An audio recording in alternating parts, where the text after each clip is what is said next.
puntos. ¿Por qué una ideología tan antinatural tiene tanta fuerza? Y 2, ¿qué podemos ver detrás de escena a la luz de la Biblia? Así que vamos con la primera parte.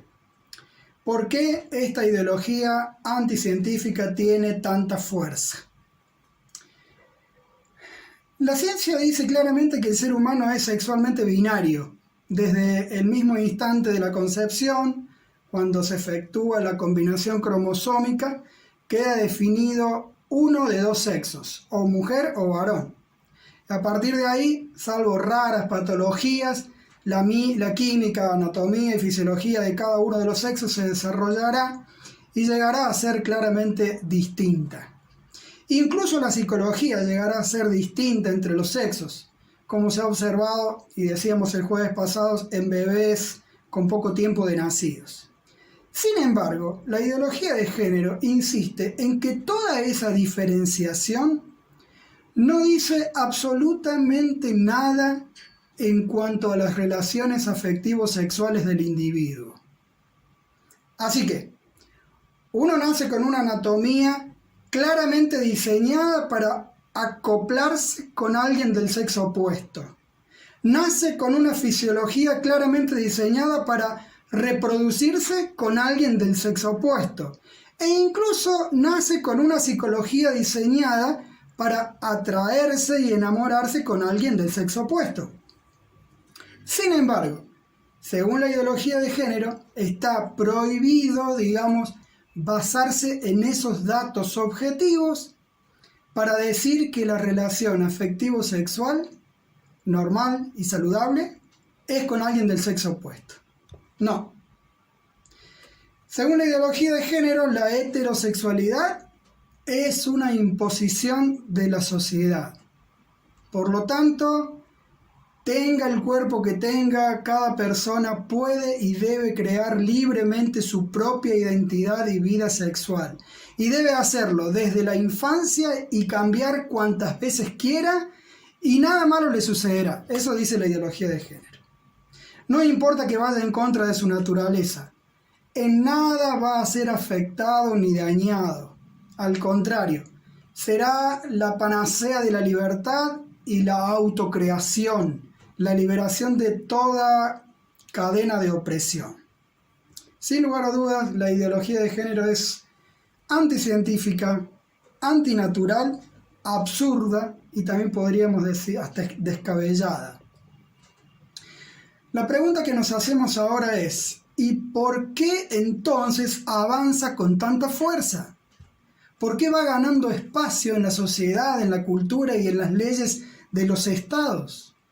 Bueno, vamos a ver esto para conocer más, para abrir los ojos, porque detrás de la cortina de humo de los supuestos derechos, de los derechos humanos, que ellos enarbolan o usan como argumento, en realidad hay mucho escondido que ignoramos. 5 razones o factores por las cuales la ideología de género, así de descabellada como es, tiene tanta fuerza. La primera, porque las industrias interesadas ponen millones. En el caso de aprobarse leyes impulsadas por la ideología de género, como la del aborto o alguna que normalice el transgénero, algunas industrias salen enormemente beneficiadas en lo económico. Por ejemplo, las organizaciones y clínicas abortistas y algunas farmacéuticas proveedoras de hormonas, insumos, medicamentos, etc. Por eso, estas organizaciones o compañías aportan millones de dólares para impulsar o implantar leyes que reflejen la ideología de género. Ese dinero va a parar a grupos activistas, políticos, medios de comunicación y otros actores ahí, etc., ¿no? Por eso la ideología tiene tanta fuerza. Segunda razón, porque las grandes internacionales la impulsan en pro de una nueva sociedad mundial. Lo voy a repetir. Porque las grandes transnacionales la impulsan a esta ideología en pro de una nueva sociedad mundial. Y en esto nos vamos a detener un poco, nos vamos a extender, porque es algo que se sabe realmente muy poco. Bueno, desde hace varias décadas, grandes entidades internacionales vienen impulsando una nueva organización política global y ven en la ideología de género un instrumento útil para que la gente la acepte a esa estructura que están armando, que quisieran instalar, para que la gente la acepte sin demasiada oposición. A ver, vamos a ver esto un poco más en detalle. ¿Cuáles son estas grandes entidades internacionales?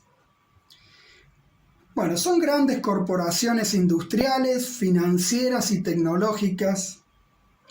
Algunos organismos como el Fondo Monetario Internacional, el Banco Mundial, la Unión Europea, la Organización de las Naciones Unidas, el Foro Económico Mundial, etc.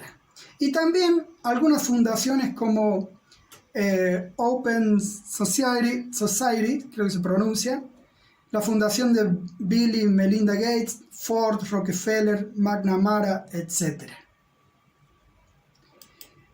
Otra pregunta, ¿qué quieren o ambicionan, estas grandes internacionales?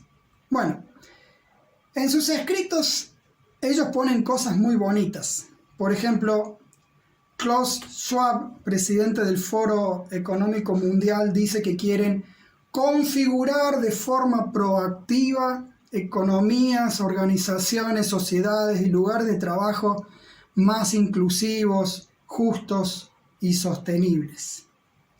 Pero eso, en realidad, quiere decir establecer una nueva organización social y política global en que no haya ningún tipo de fronteras ni límites, una organización que facilite o posibilite el control mundial de la economía, tecnología, producción, educación y salud. Así es, una nueva organización social y política global que lo dicte todo.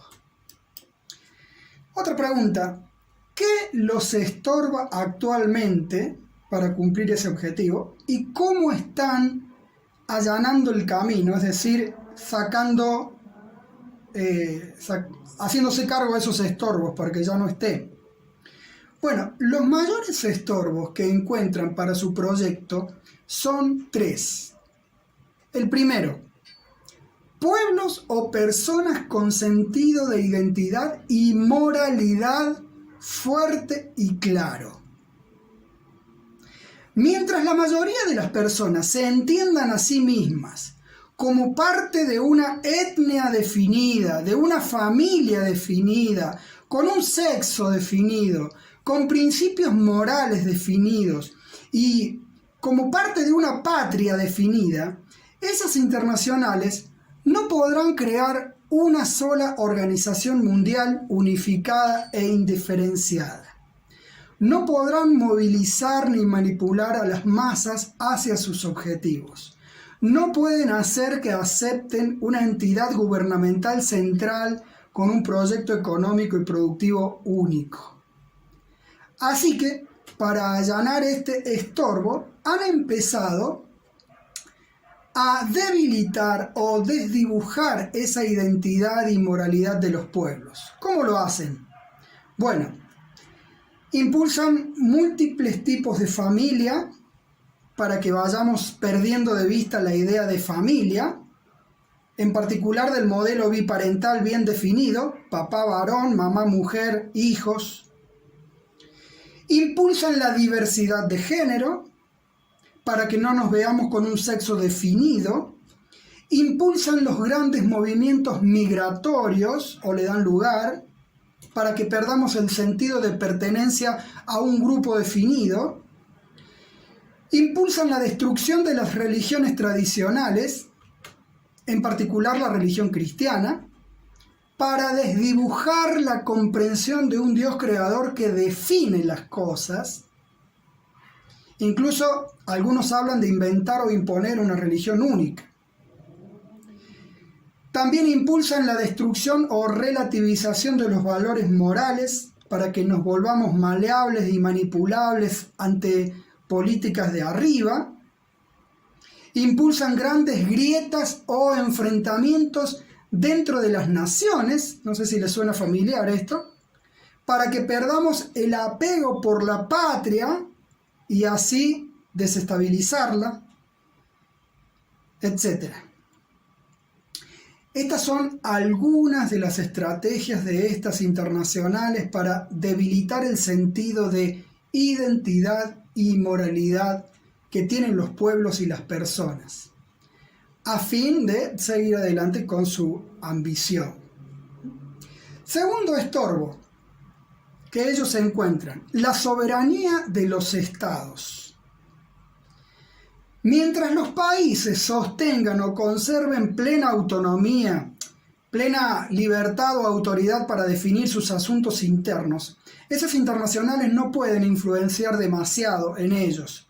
Así que lo que hacen es que minan o debilitan esa soberanía por medio del chantaje o la presión. Por ejemplo, el FMI suele prestar dinero con la condición de que se implementen leyes como el aborto o la diversidad de género en el país que recepta el préstamo.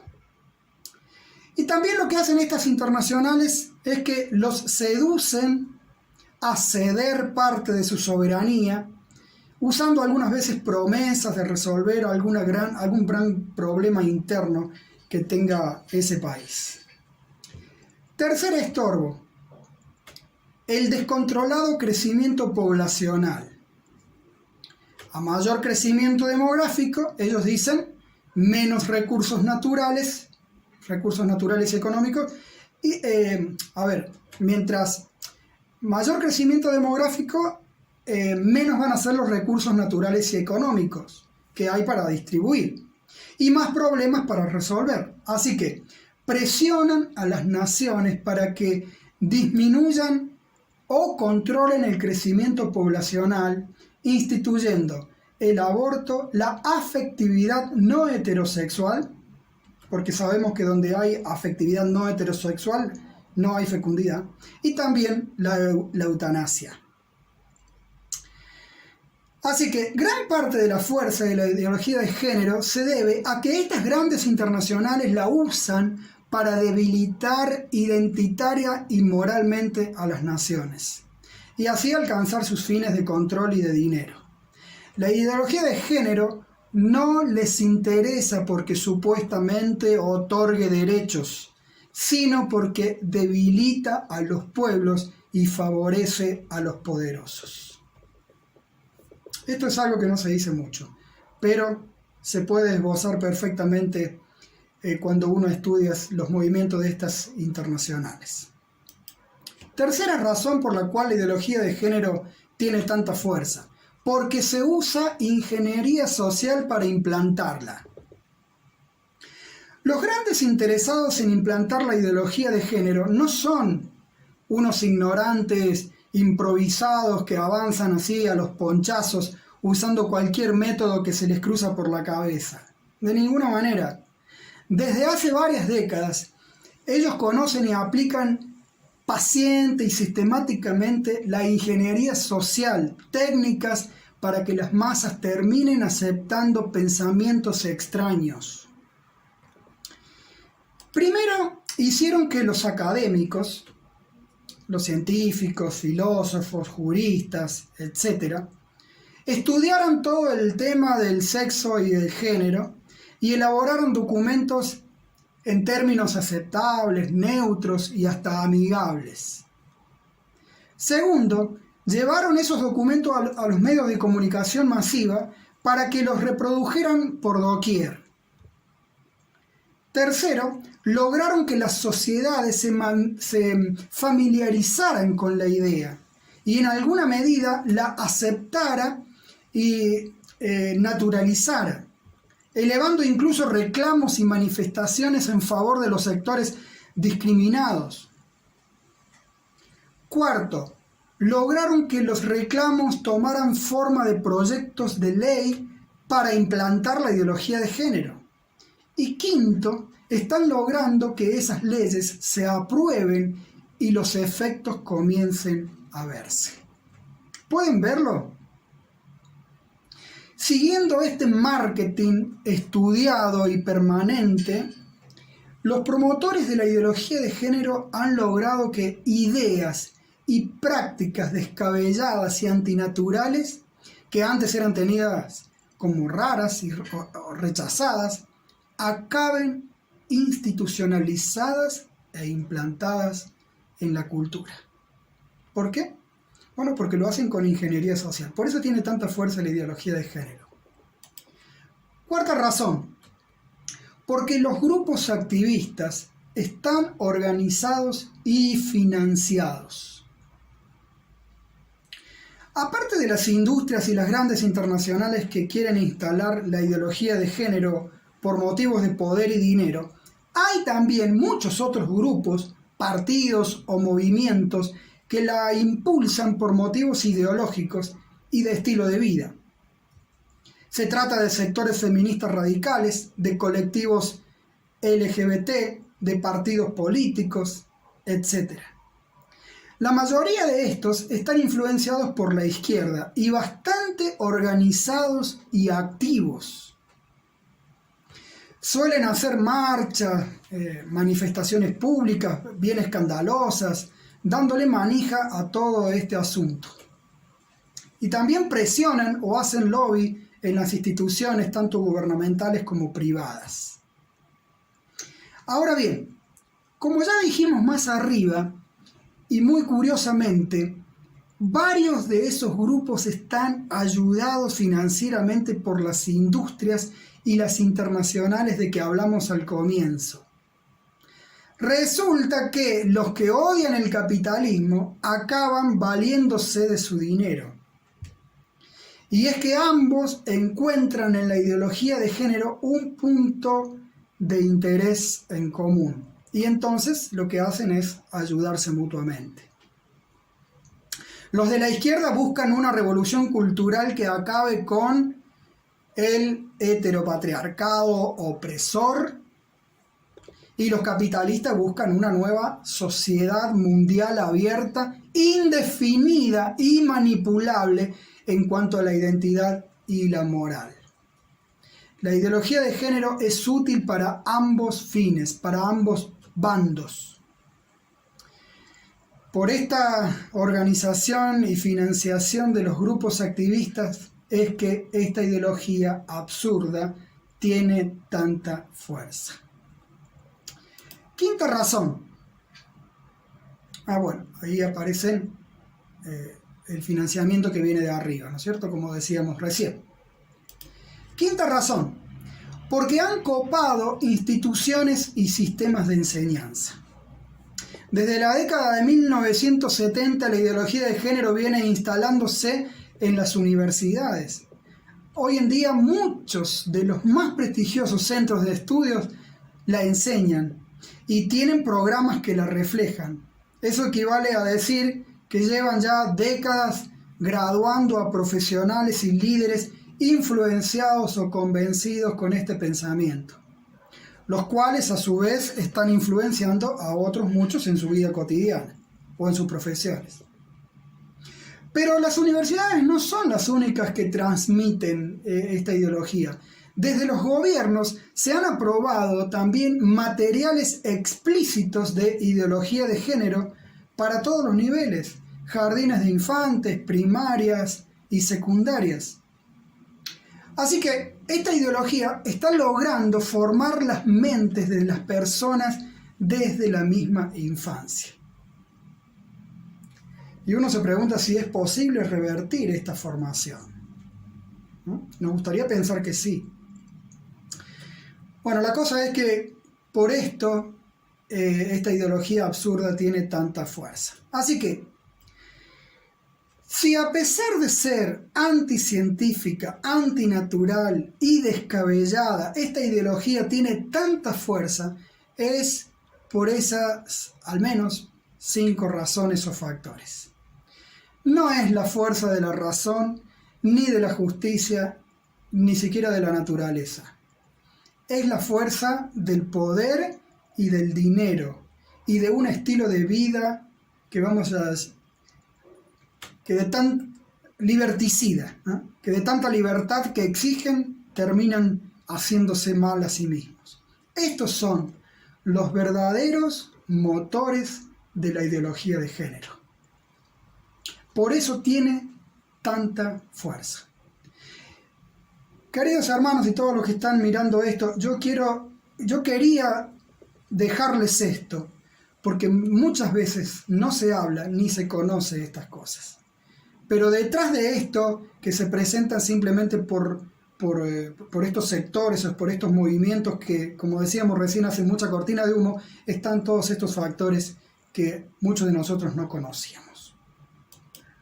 Ahora vamos con la segunda parte de esta presentación de esta noche, que es ¿qué más vemos en todo esto a la luz de la revelación divina? Bueno, primero y muy obviamente vemos al diablo. Lo vemos en sus propósitos y efectos de destruir a las personas. Recordemos lo que dice Juan 8:44. El diablo ha sido asesino desde el principio. E indudablemente con esta ideología de género la gente se desvía, se siente vacía e insatisfecha, se arruina la salud como está demostrado, se mutila y contamina el cuerpo, se pelea entre sí más de lo que siempre nos hemos peleado, y en algunos casos se muere y se suicida. Y es que cuando se desnaturaliza la sexualidad humana, se destruye el ser humano. Sin lugar a dudas, aquí está el diablo. También vemos al diablo en la mentira de esta ideología. Juan 8:44 también dice que él es mentiroso y padre de la mentira. Y ya vimos que esta ideología de género es frontalmente contraria a los hechos naturales y a lo que ellos convienen. Y aún así, millones de personas la han adoptado.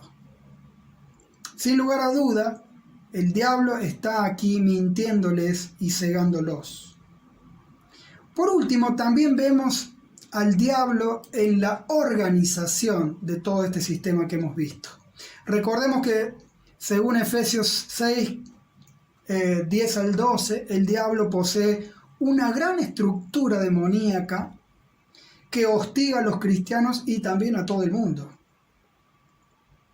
Y ya vimos que todo el sistema detrás de la ideología de género cada vez se organiza y sincroniza más. Sin lugar a duda, el diablo está aquí. Aparte de ver al diablo, también vemos un regreso al mundo malvado, vamos a decir, anterior a Babel. En la historia de Babel, de Génesis 11, antes de que se confundieran las lenguas, queda claro que el mundo unificado y en pecado es muy peligroso. Si no lo fuera, Dios no hubiese determinado las barreras lingüísticas y culturales. ¿Recuerdan la historia, verdad? Bueno, vamos a leer un pasaje de esa historia. Dice, pero el Señor bajó para observar la ciudad y la torre que los hombres estaban construyendo. Y se dijo, todos forman un solo pueblo y hablan un solo idioma. Esto es solo el comienzo de sus obras, y todo lo que se propongan lo podrán lograr. Será mejor que bajemos a confundir su idioma para que ya no se entiendan entre ellos mismos. Estas diferencias que Dios impuso vinieron a ser no solo un dique contenedor de mayores males, sino también generadoras de una diversidad cultural buena.